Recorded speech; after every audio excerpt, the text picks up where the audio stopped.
We're going to be looking again at Laodicea. We took a look there this weekend and learned things about the church there. It was the last of the seven churches in the postal route, if you will, that Jesus delivered mail to in Asia Minor there in the first century. And the defining characteristic of the church in Laodicea was that it was lukewarm. That's a term that is well understood in Christian circles to mean nothing good, nothing good at all. It's a condition that we want to guard ourselves against.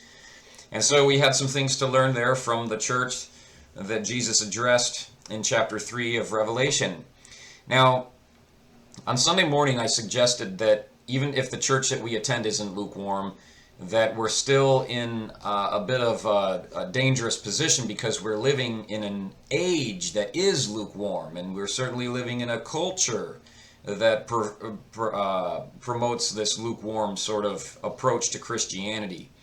I've said this along the way and never really extrapolated on it, but there are a lot of Bible expositors and theologians that believe that each of the churches in the string of seven that we find in Revelation corresponds with a certain age that began all the way back at the time that these letters were written, or just before. And so each of these churches kind of bring out something that was common to the particular age in the same order that these letters were delivered. So to describe it a little bit, what they conclude is that the church in Ephesus represents the earliest time of the church, all the way back to the first century.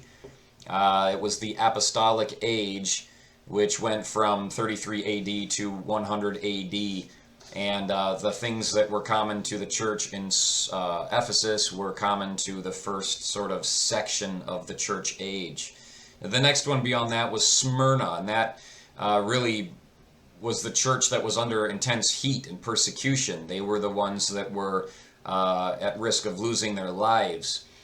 Theologians say that that corresponds to the persecution age during the reign of the Caesars that went from 100 AD to 312 AD, a time of great persecution. The church after that was Pergamos, and that went all the way on from the early 300s to about 590 AD. And that correlated with the reign of Constantine, and he brought in a very sort of political, religious sort of combination there that you see even in Pergamos. They were compromised in their doctrine, and it was a sort of conglomerate of true and false that they believed. The church past that, Thyatira, this corresponds to the Middle Ages, all the way from 590 AD to 1517 AD, so nearly 1,000 years. And that was when Catholicism was pervasive, and the idolatries that were associated with that during the Dark Ages, the Middle Ages. Beyond that, then, is the church in Sardis, and they say that this corresponds to the Protestant Reformation between 1517, 1750, all through the 1500s and all through the 1600s, a time when the deadness, out of the dead condition of the church, arose a few whose garments weren't yet defiled, if you will. This is when the great theologians of the Reformation came onto the scene and began to write and to preach and to sort of turn over a new leaf that was very promising. And that led to the missionary movement of the 1700s, 1750, all the way on through till about the turn of the century, 1900, 1925. The Great Awakening happened at that time. Great Revival happened at that time, and they say that that corresponds to the church in Philadelphia because it was the church in Philadelphia that Jesus promised an open door. They had great opportunity, and the gospel began to spread greatly. And then the last one there in the line is Laodicea, and that's the one that we studied on Sunday. And this correlates to just the apostate church of the modern age. Everything from 1925 on through to the current time in which we live, and it will continue until the return of Christ. And it's a very lukewarm time for many.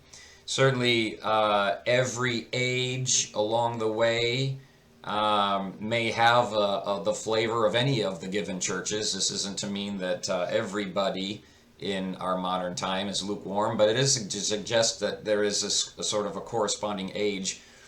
And if that's true, then we live in a lukewarm age. I bring all of that up to just remind us that we do live in a lukewarm culture. And so we have every reason, in particular, to listen very closely to what Jesus has said to Laodicea. Because you can't guard yourself from becoming lukewarm just by attending a church that isn't. Just because we go to a church that might not fit the definition, that doesn't mean that we as an individual can't slip into a lukewarm condition, especially when we're entrenched in a culture that promotes a version of Christianity that nauseates Christ. We live in a culture that promotes a version of Christianity that sickens him, like our culture does, like Laodicean culture did. And if we're not careful, we as Christians in the church can begin to take on very much of the lukewarm temperature that the Laodicean people did as well. Now, it's interesting when we get to this issue of lukewarm in chapter 3 here and the Laodicean church. A lot of times we equate the idea of being lukewarm with our level of spiritual passion. Okay? We conclude that Jesus either wants us to be on fire for him, or if that's not happening, then he would rather we be ice cold toward him and reject him straight away, because in his mind, anything is better than indifference. That's what we believe. We believe that Jesus believes that anything is better than spiritual apathy. And so he would rather you just completely reject him or be on fire for him. None of this in between business. Now, that may be true. I don't know really what Jesus's preferences are. Perhaps he would rather us just straight away reject him than to be lukewarm or indifferent. But a closer look at what was going on at the church in Laodicea and in the surrounding region here really sheds some light onto what Jesus really seems to be driving at here. You look at the issue of hot and cold in light of what that church understood. We see that both hot and cold are positive things. They're not. Cold isn't negative. Hot is positive. Cold is positive. And if you remember, the idea here was that in that area, hot water was available in the city 7 miles to the north, the city called Hierapolis, and there were hot springs there, and they were very beneficial, and everybody knew that. Hot was a wonderful thing. Hot water was a great healing, sort of therapeutic attribute to the springs that were available in Hierapolis. Cold also, in their cultural context, wasn't seen as a negative thing. Anybody in Laodicea would have given their left arm for a cold drink of water out of the tap, but they didn't have that. Colossae did. Colossae was some miles to the east, and so when Jesus brings up the idea of cold, he's not talking about rejection of him. He's probably referring to the refreshing water that was available just a few miles down the road. And so he says, I wish that you were hot, or I wish that you were cold. Both of those are equally good in different ways. They're beneficial in different ways. One is refreshing, one quenches, the other one heals and cleanses. And so Jesus says, I wish you were that. I wish you were beneficial in some way. So really the issue in Laodicea doesn't necessarily seem to be a thing of lost passion or zeal. Rather, they had become useless to him. They were neither hot nor cold, and Jesus just wishes that they were beneficial to him and beneficial to the kingdom.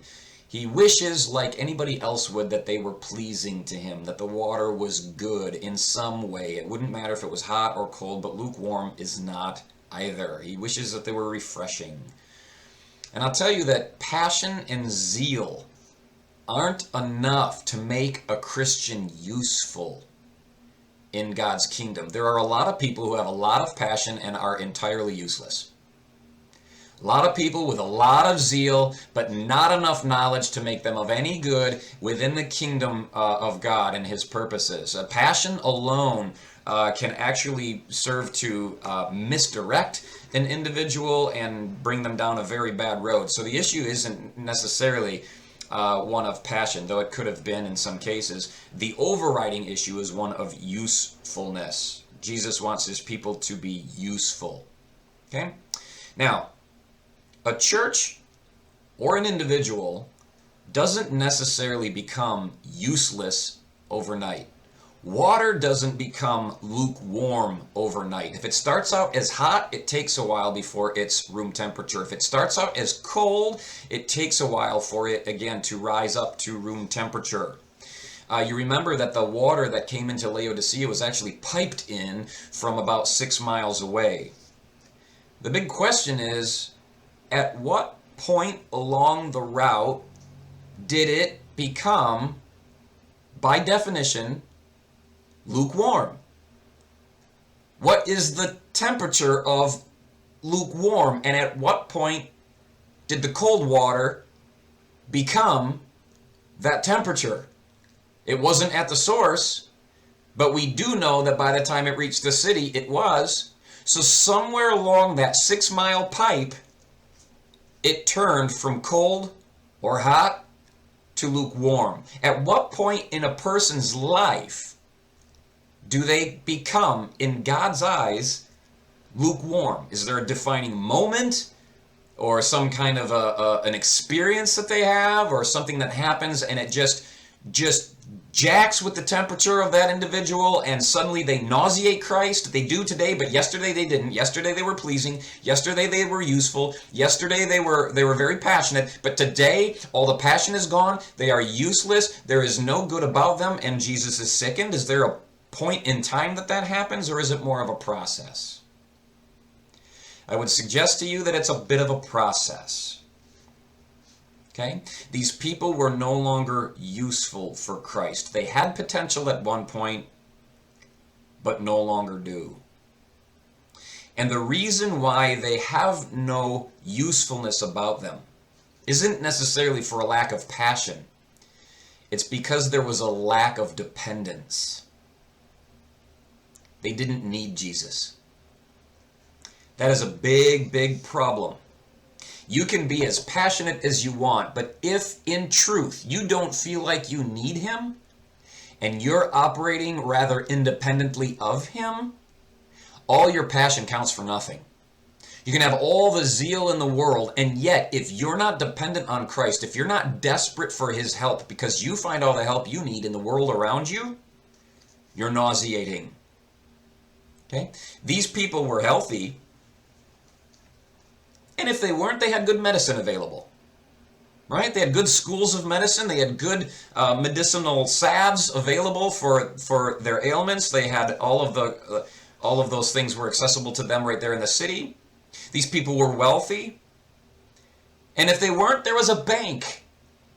They were a banking center in that region. They had good industry. They could borrow if they had to. They're just like us. You might not be rich, but you have a little plastic card in your wallet that can afford you just about anything you want on credit.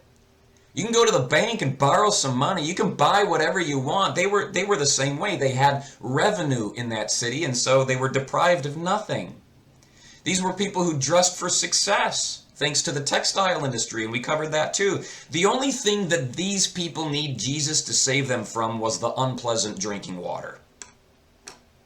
They needed salvation from nothing other than the bad tap.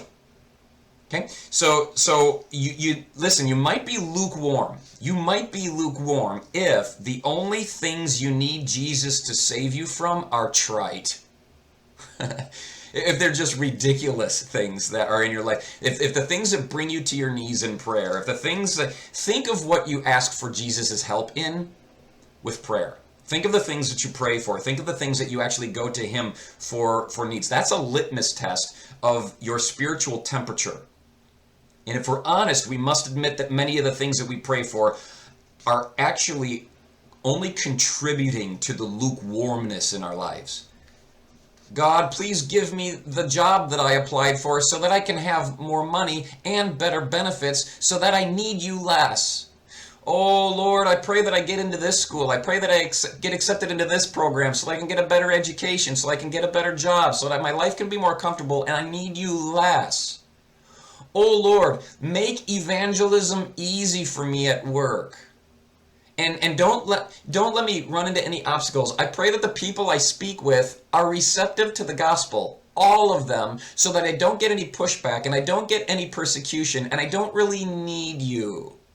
Let me become such in ministry that everything comes easily and I don't need to pray anymore. And I don't need to be desperate anymore. And I don't need to depend upon you anymore. Wouldn't that be wonderful if we could all get to that point? And for some of us, isn't that what we're actually striving for? And I tell you, it's shooting us in the foot. We strive for comfort, we strive for ease, and none of it is working.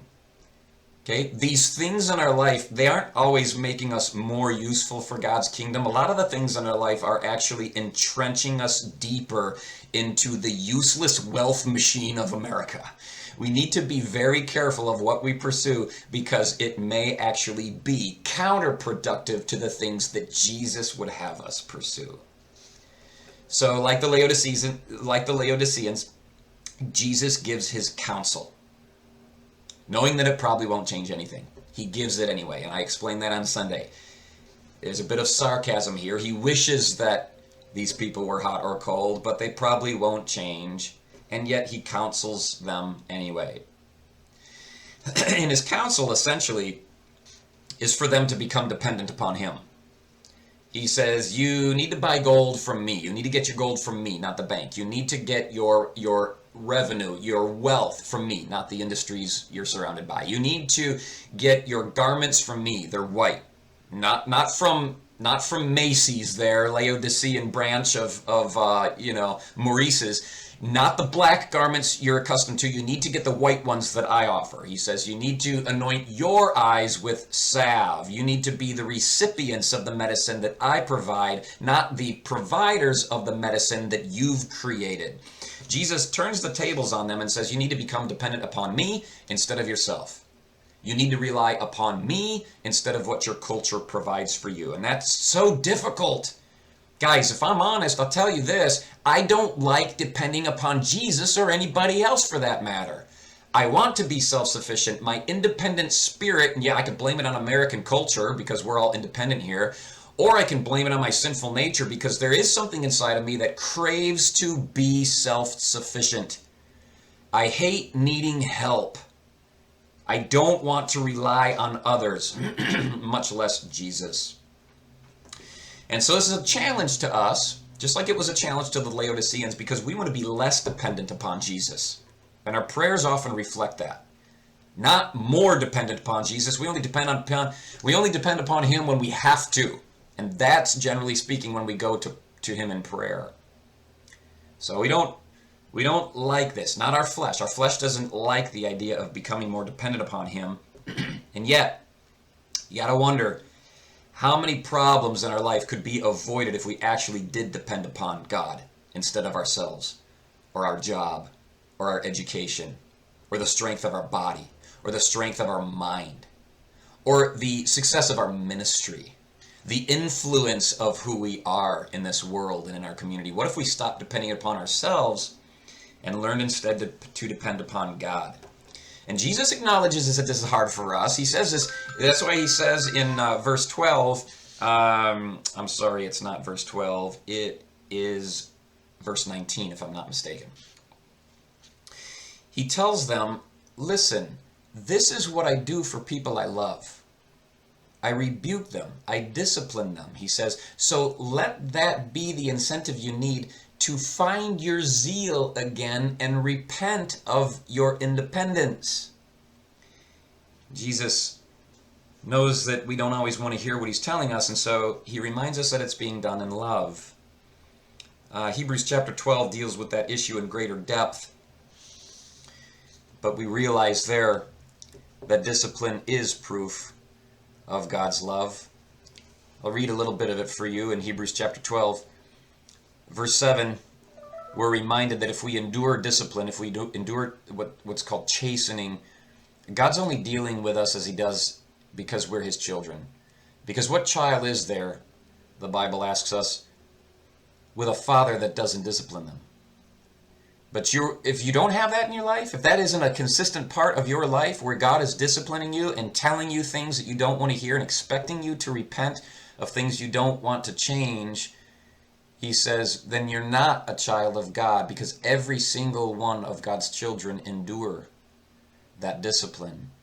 Furthermore, it says in Hebrews 12, we've all had human fathers who corrected us. The assumption there is that discipline is and always has been a regular part of a person's life. It says, and we paid them respect. Should we not much more than readily be in subjection to the Father in heaven, the Father of spirits, our spiritual Father, and live because we are subject to his discipline, because we do accept it? Because our earthly fathers, they disciplined us for a few days as it seemed best for them. But God does it for our eternal profit. He does it for greater purposes than our earthly fathers did. Why? So that we could ultimately be partakers of his holiness. And then there's the caveat here. No chastening, no discipline seems to be joyful for the present. It's never fun. And the Bible agrees with that. It's painful. Nevertheless, we're given this promise. After it's over, it will yield the peaceable fruit of righteousness in the lives of those who have been trained by it. And so Jesus knows that this is hard for the Laodiceans, and it's hard for us too, to become dependent upon him, but that's what he wants. I want you guys to think about, as we close here, how the individuals in each of the 7 churches that we studied together were given some sort of obstacle to overcome. The way that the letter to the Laodiceans ends is the same way that the other 6 letters ended. He says, to him who overcomes. And so if you look back over the course of these 7 churches, I want you to pick the one church that you can most closely identify with and the particular challenges that they had to overcome, and be ready to discuss that with your group. I'll remind you of what they were. In Ephesus, the people there needed to overcome the apathy that had crept in to their relationship with Jesus.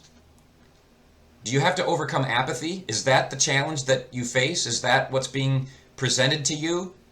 Or is it the same challenge that those in Smyrna were being faced with? They were called to overcome their fear of persecution and their hesitancy, their reluctance to actually give up their life for Christ's cause. Is that your problem?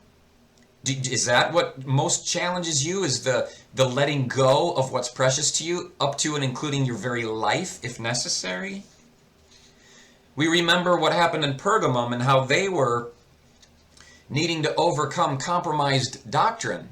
And I wouldn't say that the church in general has a compromised doctrine, but sometimes the individuals in that church can compromise what they know is true as their church teaches it in order to escape some uncomfortable thing that they don't want to face. And so in their own minds, they begin to embrace a compromised doctrine, one that their church wouldn't stand for if they only knew what the individual was thinking. Is that you?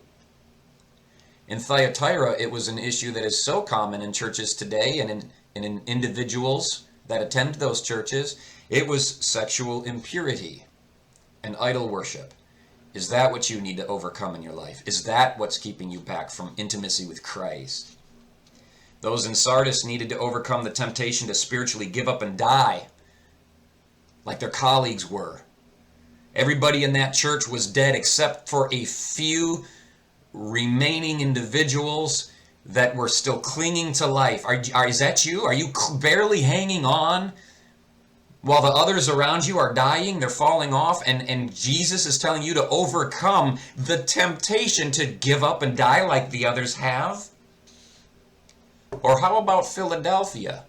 Can you relate to what was happening there? Where they had this sort of demand for patience and endurance as they sat and waited for an open door of opportunity. They desired fruit, but no fruit was necessarily being produced. and no visible fruit anyway, nothing to really put their finger on and say this is a great encouragement to us. No, there were no open doors. There wasn't anything happening, and Jesus says, I'm going to open a door. I'm about to open a door, and so hang on to what you have. Remain patient. Do you have a natural inclination to grow weary in well-doing, and you just want to give up doing what God has called you to do because it doesn't seem to be going anywhere? Is that what's yours to overcome? Or perhaps you can relate to those in the Laodicean church. They were being challenged by Jesus Christ to overcome their independence, to become more reliant upon Him instead of the things that they had borrowed from their culture, instead of the things that they had found apart from Christ. And so that's a great temptation for a lot of people in the age in which we live. Is that your obstacle to overcome? And lastly, not only was each church faced with specific challenges, but we remember that each one was promised great rewards if indeed they were able to overcome those particular obstacles that were set before them. Jesus says, overcome, and if you do, to those who do, I promise you these great things. And I want you to consider what in your life right now might be keeping you from great reward. And we don't know what those great rewards are. Sometimes it's promised in the eternal realm. Sometimes it's promised in the present time. Sometimes it's, sort of physical material sorts of things, a crown or white garments or something. Sometimes it's nothing more than intimacy with Christ. And I said this on Sunday, but the thickness of a door is some 2 or 3 inches, and some of us were that close to intimacy with Christ. We're on this side of the door. He's on that side of the door. He's knocking. He wants us to open the door to intimacy with Him. And so what is it that's keeping you from the great rewards that have been promised to us? That too is going to be something that you'll have time to discuss in your small group. I hope that you feel comfortable enough in your small groups this week to actually speak what's in your heart and share things with the group, and to not let your time together go to waste. Okay? How lukewarm would that be? So I encourage you to share with one another things that need to be dealt with, and the struggles that you face, the obstacles that you need to overcome, so that we can together help one another and encourage one another and pray for one another that we might finish this race well. I wish you guys a good night, and we'll see you soon.